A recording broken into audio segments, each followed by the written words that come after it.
Hello guys, welcome back to NFT Inspo. For today's video, we are going to show you how to fix Shopify 500 error. So if you're interested, let's start the tutorial. So in this case, we'll be trying to solve this issue wherein 500 error would actually appear when you're actually accessing your website here. So just a few information and background information here regarding this error.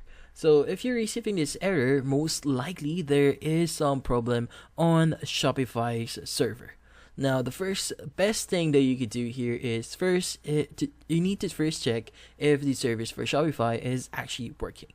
Now, in this case, you could go to the following website here, which is shopifystatus.com, and from here you should be able to see the current status on Shopify servers. So in this case, if there are any problems on their servers, like for example there is a partial outage here or outage itself, then most likely that is the cause of that issue.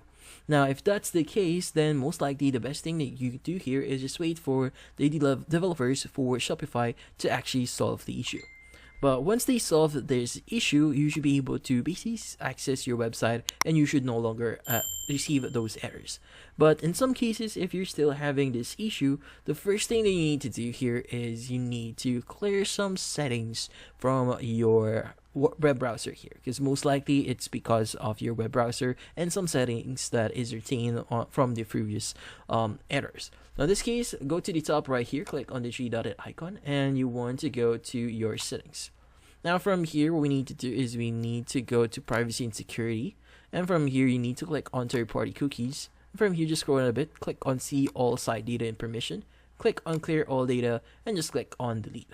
But in this case, if you don't want to delete all the cookies that you have right now, what you need to do is just search for Shopify here, and you could just basically click on the trash can icon here to delete any Shopify cookies here, because most likely if your Shopify cookies are not cleared, that is the cause of this issue.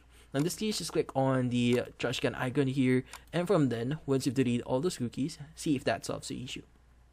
And that's about it. So hopefully this video was able to help you. Like and subscribe to NFT Inspo. Thank you for watching.